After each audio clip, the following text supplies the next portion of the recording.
Hello everyone and welcome to XXML Potato Kitchen! Today we're making a recipe that I've been doing since I'm a teenager. I've eaten that recipe probably way too many times that I can count. I was doing that for lunches at school. It was really easy because it's like you don't have to reheat it, so it was perfect for school or work or whatever you want to do with it.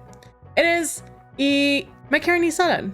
It's pretty simple, it's full of veggies, it has ham, it has a shit ton of mayo, but it tastes really good. So if you like macaroni salad, do that recipe, please. So here's what it looks like. As you can see, it's full of veggies. There's radishes, green onion, celery, ham, pasta, mayo. It's really good.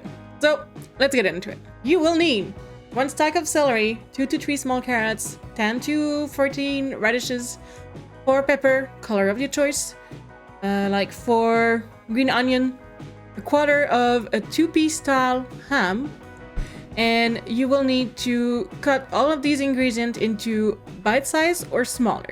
I like my vegetable to be crunchy and to be present, so I did bite size, but if you want it to be more hidden, you can do even smaller.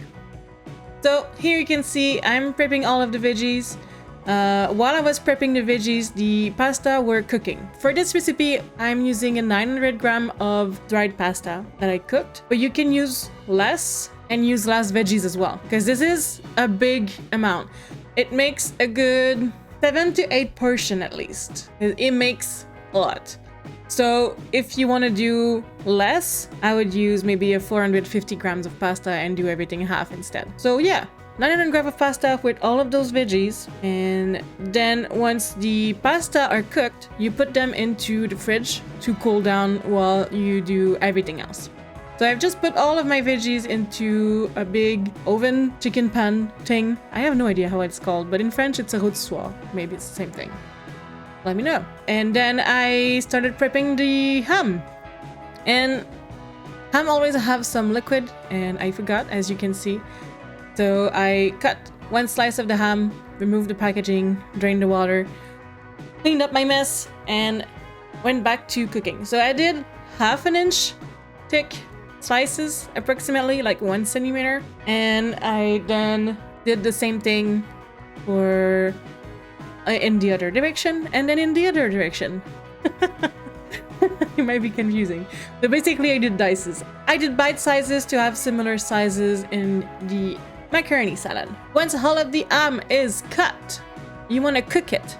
I cooked it in 2 batches because there's a lot of water in ham, and if you don't want to have hard ham that doesn't really have any more flavor and it's like overcooked, do it in batches and cook it at a high temperature so that when the water gets out of the ham, it evaporates almost instantly, or it cooks in, or it just doesn't make a pool of ham juice at the bottom of your pan. You want it to grill and not boil. So you cook it at high temperature, but not too high to burn it, until it is grilled on most sides.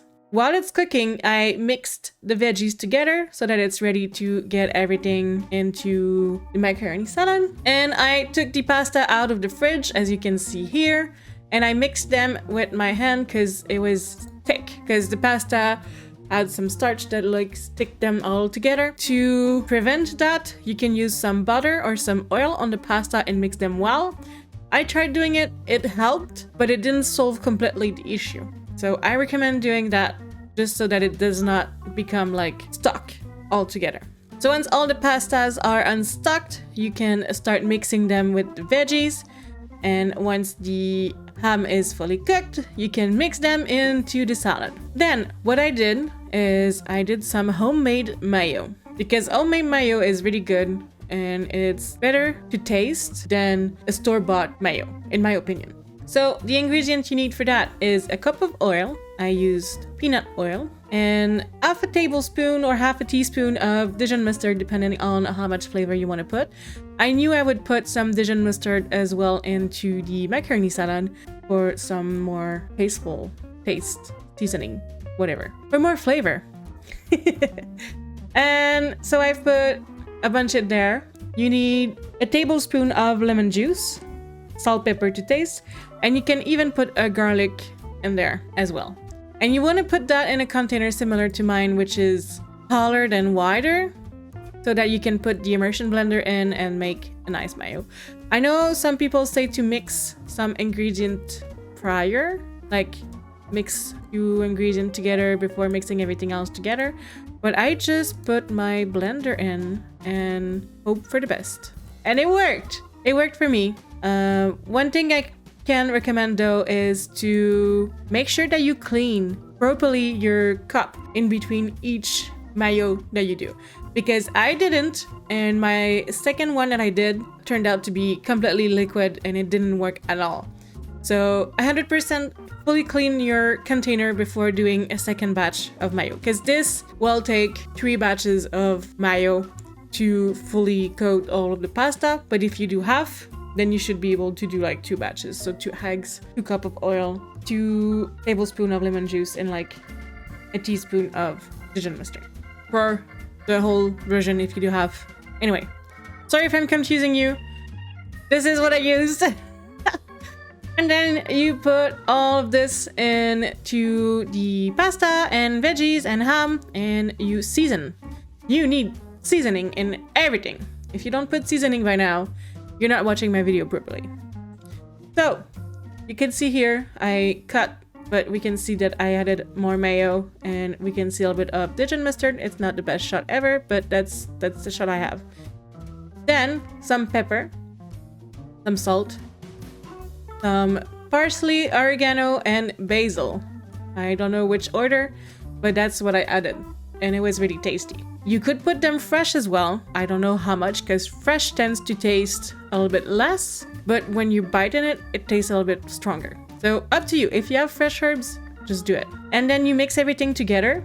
And since the pasta are not fully cooked and the ham is still hot, I recommend putting that into the refrigerator for a few hours until it is completely done. For more flavor, you can also add some paprika, some smoked paprika. You can put cayenne pepper, but the original recipe doesn't have these, and I just add them when I want to. So this is what it looked like. This is the final result. I hope you guys enjoyed this recipe. I know I did. It is really tasty. It's perfect for summer, or even spring or winter when you don't have time to cook a lot. It's really quick to do.